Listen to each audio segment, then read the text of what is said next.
I decided to go to Truman because it was a liberal arts program that would give me like a well-rounded education for computer science, which I really found interesting.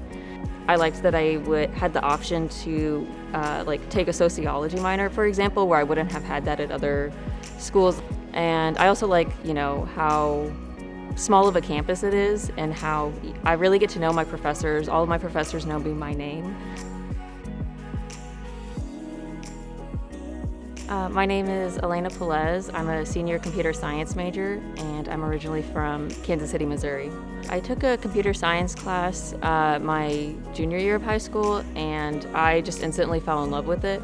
I loved that you could use computer science to do so many different things, and you could just kind of solve a puzzle and get paid for it, and I thought that was perfect for me. So I came into Truman as a computer science major. And within that, I learned a little bit about the different fields I could take, and I just really enjoyed software engineering and software development. So I just decided to stick with it from there. I did a couple internships in software engineering, and that really helped me solidify that would be my decision.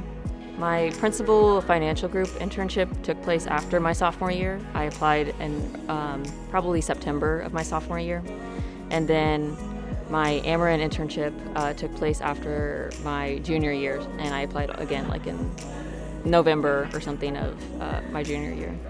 You can use a computer science degree to do a ton of different things, but a lot of places are hiring software engineers.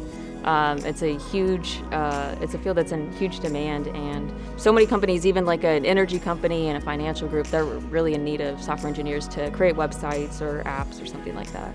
I think my internships helped me learn a lot about the industry and kind of what to expect. They definitely taught me a lot as well they helped me develop my hard skills. So I was learning new languages, I was learning the Agile framework, which is really important for software engineering. And just having meetings and interacting with teammates and working on group projects and stuff. Those internships gave me a lot of those opportunities and experiences. So I applied to Google both my sophomore and junior year to try and apply for internships. And while I didn't make it past even the first round, I still kind of got into their system. So my senior year, they reached out to me and asked me to apply to their full-time position.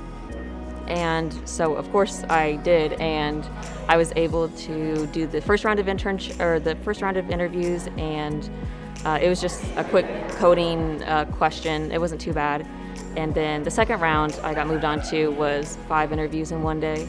So it was 4 technical interviews and 1 behavioral interview. And I was coding in front of a Google engineer, and they're watching me code and type out my answers and watching me explain my entire thought process. It was pretty intimidating.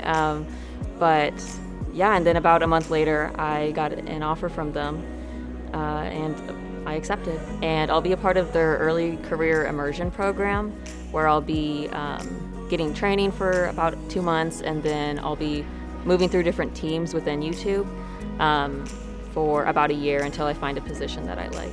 It's still taking a while for me to process it. Even though I've had this job for months now, it still kind of hits me a little bit every day that, I'll be living in California, I'll be working for Google, which is just such a great company to work for, and that I'll be graduating soon. So it's a lot of, it's still taking me a while to comprehend all of it. I think applying to any opportunity you can find is really the best thing you can do. I applied to a lot of different positions without expecting any sort of response, and it was the ones that I applied to where I didn't think anything would come of it that I actually got those opportunities. So I think that's the best thing to do.